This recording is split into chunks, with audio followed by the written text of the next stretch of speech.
بسم الله والحمد لله والصلاة والسلام على رسول الله صلى الله عليه وسلم. اما بعد، السلام عليكم ورحمة الله وبركاته. ترجمه سوره النازعات. سوره نازعات. بسم الله الرحمن الرحیم.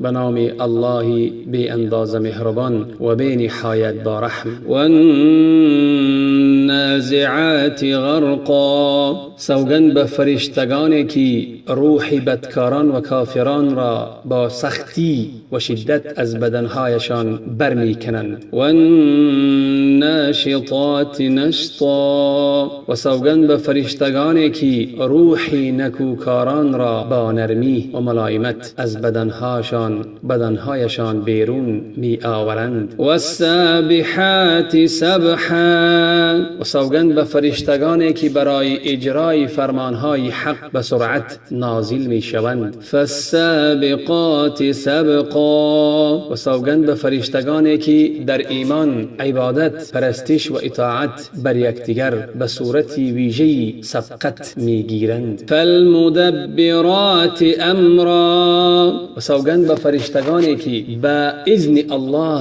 امور آفرینش را تدبیر می کنند. یوم ترجف الراجفه. که همه برای رسیدن به پاداش و جزا برانگیخته می شوند، در روزی که لرزاننده همه چیز را با شدت بلرزاند. تتبعها الرادفه. در حالی که لرزاننده دیگری از پی آن درآید. قلوب یومئذ واجفه.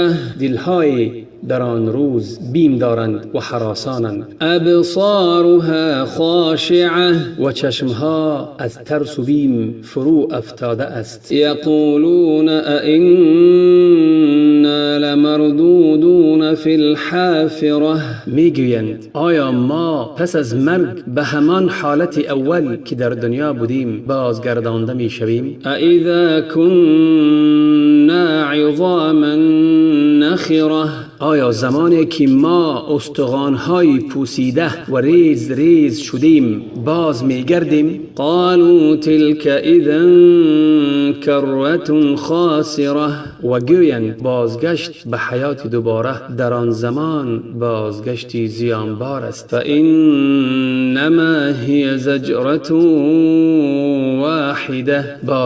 بازگشت آنان چندان مشکل نیست، تنها صدای از سور برمیخیزد و بازگشت انجام میپذیرد. فاذا هم بالساهره. که ناگاه همه بر یک زمین صاف و هموار حاضر شوند. هل اتاک حدیث موسی.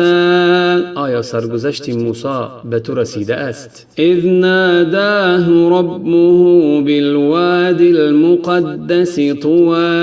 هنگامی که پروردگارش او را در وادی مقدس طوى ندا داد. اذهب الى فرعون انه طغى. زیرا که فرعون طغیان کرده است، سرکشی کرده است. فقل هل لك الى ان تزكى. پس به او بگو میخواهی از آلودگی شرک و طغیان پاک و پاکیزه شوی. و اهدیک الی ربک فتخشی.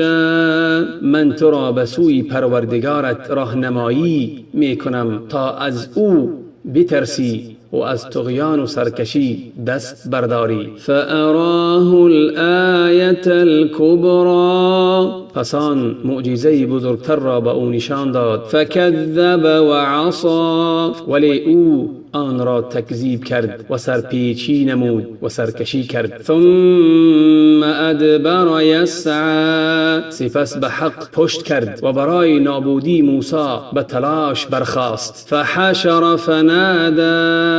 پس قومش را گرد آورد و ندا داد. فقال انا ربكم الاعلى. من پروردگار بزرگتری شما هستم. فاخذه الله نکال الآخرة والأولى. پس الله هم به جزای و سزای این ادعای دعوای نابجا او را به عذاب آخرت و دنیا دچار ساخت. این إن في ذلك لعبرة لمن یخشی. بیگمان در این سرگذشت برای کسی که از عذاب الله بترسد عبرت و پندی است. اانتم اشد خلقا ام السماء بناها. آیا آفریدن شما پس از مرگ دشوارتر است یا آسمان که او آن را بنا کرد؟ رفع سمکها فسواها. سقفش را برافراشت پس آن را درست و نیکو قرار داد. و اغطش لیلها و اخرج ضحاها.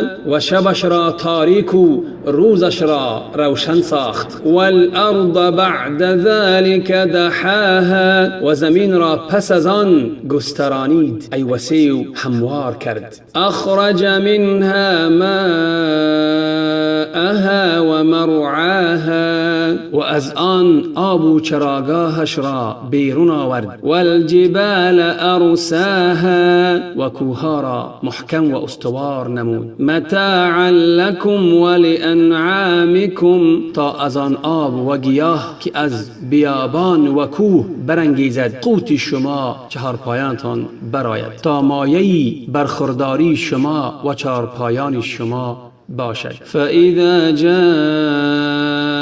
الطامة الكبرى. پس هنگامی آن حادثه بزرگتر فرا رسد ای روز قیامت. یوم یتذکر الانسان ما سعی.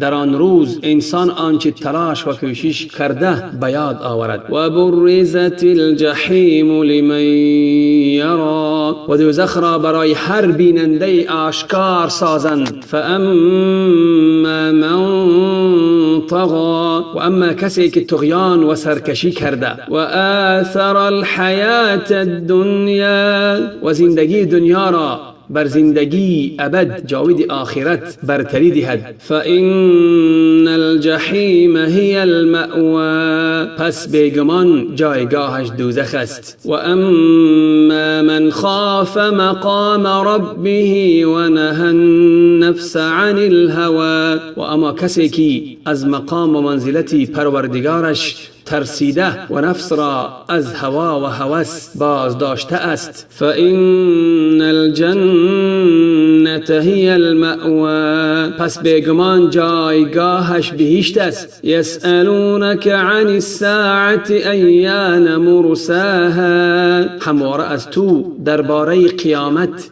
میپرسند که در چه زمانی واقع می شود. فیما انت من ذکراها. تو از بسیار یاد کردنش و سخن گفتن درباره آن چی به دست می آوری؟ تو از بسیار یاد کردنش و سخن گفتن درباره آن چی به دست می آوری؟ الی ربک منتهاها. نهایتش به سوی پروردگاری توست. کیفیتی برپا شدن و زمان وقوع و اوصافش را کسی جز الله نمی داند. انما انت منذر من یخشاها. وظیفه تو فقط بیم دادنی کسی است که همواره از آن می ترسند. که انهم یوم یرونها لم یلبثوا الا عشیة او ضحاها. گویا آنان روزی که قیامت را می بینند چنین می پندارند که در دنیا یا که برزخ جز شامگاه یا چاشتگاه بسر نبرده اند.